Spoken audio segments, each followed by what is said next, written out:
وبركاته. الحمد لله رب العالمين والعاقبة للمتقين ولا عدوان إلا على الظالمين. أعوذ بالله من الشيطان الرجيم. بسم الله الرحمن الرحيم.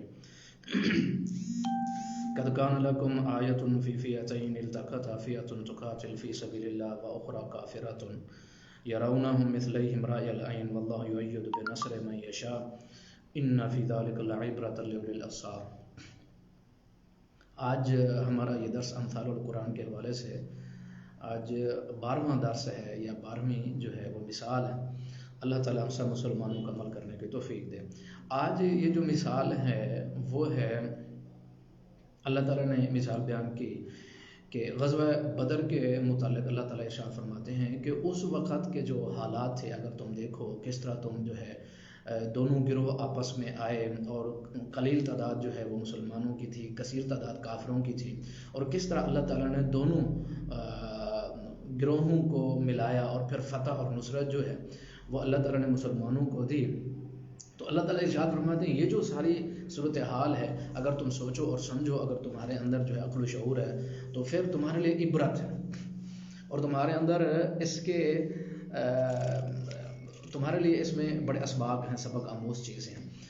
اور اللہ تعالیٰ نے جو مثال بیان کی ہے وہ یہ کہ قد کان لکم آیۃ فی فئتین التقتا فئۃ. اللہ تعالیٰ ارشاد فرماتے ہیں کہ دونوں گروہ جب آپس کے اندر لڑے، ان کی ملاقات ہوئی، اس میں تمہارے لیے بڑی عبرت ہے اور نشانی تھی اور تمہارے لیے ایک سبق آموز وہ حالات تھے. کیسے سبق آموز تھے؟ کیا تھا اس مسئلے میں؟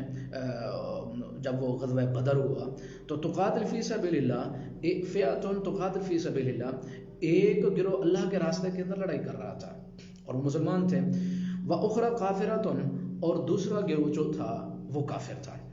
يَرَوْنَهُمْ مِثْلَيْهِمْ رَأْيَ الْعَيْنِ، یہ جو لفظ بڑے قابل غور ہیں قرآن مجید کے اور اس مثال کے حوالے سے، ان آیات کے حوالے سے بڑے قابل غور ہیں.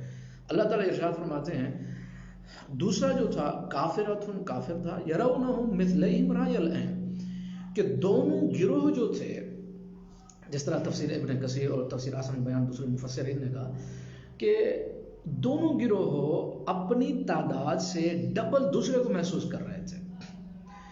یعنی مسلمانوں کی اگر تعداد تھی 313 تو وہ کافروں کو محسوس کر رہے تھے کہ ہماری جو جتنی تعداد ہے اس سے ڈبل کافروں کا، یعنی 313 تو وہ 650 کی تعداد ہوگی. اور کافر اور مشرکین مکہ یہ سمجھ رہے تھے کہ کیونکہ ان کی تعداد جو تھی 1000 کے لگ بھگ تھی، اور وہ مسلمانوں کو کیا سمجھ رہے تھے، کیا سوچ رہے تھے کہ ہماری تعداد اگر 1000 ہے تو وہ ڈبل ہے، یعنی وہ 2000 ہے. اب اللہ تعالیٰ نے ارشاد فرمایا یرونہم مثلیہم، دونوں گروہ ایک دوسرے کو اپنی تعداد سے ڈبل دیکھ رہے تھے. اب یہ دیکھیں کہ اللہ تعالیٰ نے مسلمانوں کی مدد کیسے کی کہ تعداد بہت تھوڑی ہے، وسائل اور ذرائع اور سامان اور افرادی قوت سب کچھ یعنی بہت کم ہے کافر کے مقابلے میں. اور جب دیکھا تو اللہ تعالیٰ نے مسلمانوں کے قدم کو جمانے کے لیے، مضبوط کرنے کے لیے یہ ارشاد فرمایا کہ جو تم دیکھ رہے تھے کہ تم یہ سمجھ رہے تھے کہ ہماری تعداد تو 313 اور ان کی 650 تو دگنا ہے، زیادہ نہیں ہے. تو اس وجہ سے مسلمانوں کے جو دل اور دماغ اور وہ اور زیادہ مضبوط ہو گئے کہ ٹھیک ہے ڈبل ہے، اس سے زیادہ تعداد نہیں ہے. تو پہلے ہی سے مسلمان جو ہے وہ مضبوط تھے اللہ کے رسول صلی اللہ علیہ وسلم کے. پھر یہ جو صورتحال جو تھی، جو ان کو نظر آ رہی تھی، اللہ تعالیٰ نے دکھائی. ان کو پتہ نہیں ہے کہ اللہ تعالیٰ کی مدد آئی ہے نہیں آئی، لیکن آئی اور دیکھا رأی العین، اپنی آنکھوں سے، کہ تعداد ان کی ڈبل دکھائی دے رہی تھی اپنی تعداد سے. اور مشرکین مکہ کے ساتھ کیا ہوا؟ ان کی تعداد جو تھی وہ 1000 کے لگ بھگ تھی، قریب تھی. اللہ تعالیٰ نے ان کو دکھایا کہ تمہاری تعداد 1000 ہے لیکن مسلمانوں کی تعداد 2000 ہے. اور مشرکین مکہ اپنے وسائل پر، ذرائع پر، افرادی قوت پر، طاقت پر اور ہر قسم کے یعنی ہتھیاروں اور ہر قسم کی چیزوں پر غرور اور تکبر کے ساتھ آئے کہ آج ہم نے ان کو بچانے تحت دیکھ کر دینا. اور پھر جب وہاں آئے اللہ تعالیٰ نے پھر دکھایا کہ وہ تو ڈبل ہے، تمہاری تعداد 1000 ہے، وہ 2000 ہے. سوچ کے اندر ہی جنگ سے پہلے ہی وہ اپنے آپ کو مغلوب کر چکے تھے. اللہ تعالیٰ نے ان کی سوچوں اور دماغوں اور دلوں کے اندر مسلمانوں کی ہیبت بٹھا دی. یہ ہے کہ اللہ رب العزت ہر مسلمان کی مدد کرتے ہیں اس کی کہ وَمَن يَتَّقِ اللَّهَ يَجْعَلْ لَهُ مَخْرَجًا، کہ اللہ تعالیٰ اسباب کے، وسائل کے، ذرائع کے، مادیت کے، دنیاوی اسباب کے، افرادی قوت کے، ٹیکنالوجی کے، اور مطلب جنگی ہتھیاروں کی کثرت، کسی چیز کی کوئی محتاجگی نہیں. صرف یہ ہے کہ اللہ تعالیٰ کے اوپر اعتماد اور بھروسہ اور یقین، پھر لڑ جاؤ. مقابلے کے اندر باطل ہے تو پھر گھبرانے کی ضرورت نہیں ہے. تم اپنی میدانی طاقت، میدانی قوت اور جو زمینی صورتحال ہے، تم اپنے جسم کو، اپنے بدن کو، اپنے وسائل کو، اپنے ذرائع کو اور اپنے افرادی قوت کو، اور یعنی ہر قسم کی تیاری جو تمہارے بس میں، استطاعت اور طاقت میں، اور پھر اس کے بعد بھروسہ اللہ پر. کمی پھر بھی ہے، کمی بھی ہے، لیکن بھروسہ اللہ پر، اعتماد اور یقین اللہ پر کہ اب ہم نے پیچھے ہٹنا نہیں. کیوں؟ اللہ تعالیٰ ارشاد فرماتے ہیں وَلَا تَرْكَنُوا إِلَى الَّذِينَ ظَلَمُوا، ظالم کے سامنے گھٹنے نہیں ٹیکنا ہے. یہ اللہ کا حکم، وَلَا تَرْكَنُوا إِلَى الَّذِينَ ظَلَمُوا. اللہ تعالیٰ نے ارشاد فرمایا وَلَا تَرْكَنُوا، میل نہیں ہونا ہے، گھٹنے نہیں ٹیکنے، تمہارے پاس کچھ نہیں. اور یہی اصول اور ضابطہ ایک مسلمان کی زندگی کا ہے. تمہارے پاس اولاد نہیں، پیسہ نہیں، کھانا پینا نہیں، بیوی بچے نہیں، یعنی صحت نہیں، جوانی نہیں، وافر مقدار میں غذا نہیں، اور خورد و نوش کی چیزیں اور پیسہ اور یہ صحت اور کچھ بھی نہیں. صرف ایک چیز تمہارے پاس موجود ہے، اور وہ ہے اللہ تعالیٰ اور اللہ کے رسول اور شریعت اور اسلام کے ساتھ وفا. بس ڈٹ جاؤ، پھر ڈٹ جاؤ، پھر گھبرانے کی تمہیں ضرورت نہیں ہے. پھر اللہ کا کام ہے، وہ تمہاری مدد بھی کرے گا. وہ کھانا، وہ پینا، وہ صحت، وہ جوانی، اور ہر ایک چیز وافر مقدار میں. لیکن سوچ کو جب مسلمان مغلوب کرتا ہے، نظریے اور سوچ کے اعتبار سے جب مغلوب ہوتا ہے، تو پھر ٹیکنالوجی جتنی بڑی ہو، افرادی قوت زیادہ ہو، طاقت زیادہ ہو، اوزار، ہتھیار، اسلحہ، لڑائی کا بہت زیادہ ہو، اور ہر قسم کے وسائل اور ذرائع زیادہ ہوں، اور ہر قسم کی طاقت مہیا ہو، نہیں جی سکتا ہے جب اللہ تعالیٰ کی مدد نہ ہو اور ذہنی اور سوچ کے اعتبار سے مغلوب ہو.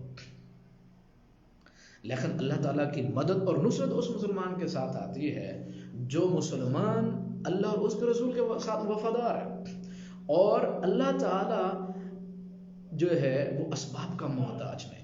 جہاں اسباب کی دنیا، یعنی اسباب بھی اللہ کے ہاتھ میں، ما فوق الاسباب چیزیں بھی اللہ کے ہاتھ میں. اور پھر جب مسلمان جو ہے زندگی گزارتا ہے اللہ اور اس کے رسول کے حکم کے مطابق، تو پھر یہ دنیا کیا، دنیا کی کیا مجال ہے کہ اس کی عزت نہ کرے. انسانوں کی کیا بساط اور طاقت ہے کہ اس کی عزت اور احترام نہ کرے. اور پھر زمین کی کیا طاقت اور قوت کہ اس کو غلہ مہیا نہ ہو، رہنے سہنے کے لیے اس کی زندگی تنگ ہو. کیسے ممکن ہے کہ ایک اللہ کا جو ہے وفادار ہو اور زندگی جو ہے وہ ایسے گزارے جیسے چھپ چھپ کے اور سر جھکا کے نہیں.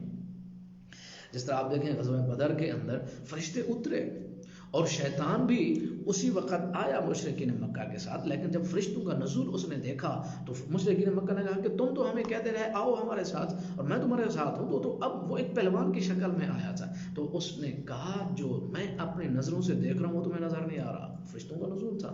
اور اس وقت اللہ کے رسول صلی اللہ علیہ وسلم نے دعا کی تھی اللہم ان تہلک هذه العصابۃ ولا تبد فی الارض. اے اللہ یہ مٹھی بھر جماعت میں تیرے پاس لایا ہوں، اے اللہ اگر یہ مٹ گئے تو پھر قیامت تک تیرا نام لینے والا کوئی نہیں ہوگا. پھر اللہ تعالیٰ نے مدد اور نصرت دی. حضرت ابو بکر صدیق رضی اللہ تعالیٰ نے ارشاد فرمایا اللہ کے پیغمبر آپ سر اٹھائیے، آپ کی دعائیں قبول ہو چکی. آپ صلی اللہ علیہ وسلم تشریف لے کھڑے، آپ سجدے سے سر اٹھایا آپ نے تو سامنے سے فرشتے آ رہے تھے. آپ صلی اللہ علیہ وسلم نے ارشاد فرمایا تمہاری مدد آن پہنچی. مدد آتی ہے. اللہ جس طرح صحابہ کرام چھڑی مارتے تھے، کھجور کی چھڑی مارتے، گردنیں جو ہیں وہ کاٹ دی جاتی تھی، وہ فرشتے کاٹتے تھے. تو اللہ تعالیٰ کی مدد آتی ہے، نصرت آتی. لیکن جب مسلمان اعتماد کرتا ہے اسباب پہ، وسائل پہ، ذرائع پہ، افرادی قوت پہ، طاقت پہ، اپنی میں اور وسائل اور ایسا کریں گے تو مٹ جائیں گے. اللہ تعالیٰ ارشاد فرماتے ہیں لڑائی سے پہلے اپنے آپ کو مغلوب مت کرو، پہلے مغلوب مت کرو، آپ لا ترکنوا للذین ظلموا. سٹینڈ لینا تمہارا کام ہے، اور تمہاری حفاظت، تمہاری مدد اور تمہاری نصرت اور اپنے تمام مخلوق کے لشکروں کے ساتھ تمہاری مدد کرنا میرا کام ہے. لیکن ہم سب مسلمان جو ہیں، اب ہمارا اعتماد اور بھروسہ سب سے بڑا کس چیز پہ ہے؟ آج ہم مسلمان کیوں اعتماد اور بھروسہ جو ہے آخرت پر نہیں، اتنا یقین اور تیقن کے ساتھ، اتنی بھروسے اور اعتماد کے ساتھ ہم عمل نہیں. نماز پڑھنا، نماز کا اتنا فائدہ ہے، سنتے پڑھنا، سنتوں کا اتنا فائدہ ہے، اور اتنا ثواب، اجر و ثواب ہے، اس پر اعتماد اور بھروسہ ہے؟ اگر ہوتا تو جس طرح اللہ کے رسول صلی اللہ علیہ وسلم نے تمہیں عشاء کی نماز کے بارے میں اور پہلی صف کے بارے میں تمہیں بتا دیا جائے کہ پہلی صف کے اندر اتنی تمہیں ثواب اور نیکی ہے، تو پھر گھٹنوں کے بل چل کر تم آؤ. اعتماد نہیں، جب نہیں تو اندر کچھ ہے، بہر کچھ ہے، عقیدہ کچھ، سوچ کچھ، عمل کچھ، کردار کچھ، گفتار کچھ، معاملات کچھ، تعلقات کچھ، ہر چیز تہو بالا ہے. لیکن اگر بندہ ہے سچ پہ اور حق پہ، اللہ اور اس کے رسول کا وفادار ہے، وہ سیدھا ہے اپنے ہر معاملے میں، اپنے کردار میں، سیرت میں، معاملات میں، سیاست میں، تجارت میں، اپنے یعنی اپنوں کے ساتھ، خیروں کے ساتھ، دشمنوں کے ساتھ، اپنے دوستوں، وہ بالکل کھرا، اور اس کی زندگی مطمئن ہے. وہ اپنے ماضی سے بھی مطمئن ہے، اپنے مستقبل سے بھی مطمئن ہے، اپنی حالیہ زندگی سے بھی، اور اپنی ماضی والی زندگی بھی، اور آنے والی زندگی میں بھی وہ اللہ پر اعتماد اور بھروسہ کر کے زندگی گزارتا ہے. اللہ تعالیٰ سے دعا، اللہ تعالیٰ ہم سب مسلمانوں کو سننے، سنانے، سمجھنے، سمجھانے کے بعد عمل کرنے کی توفیق عطا فرمائے. وما علینا الا البلاغ.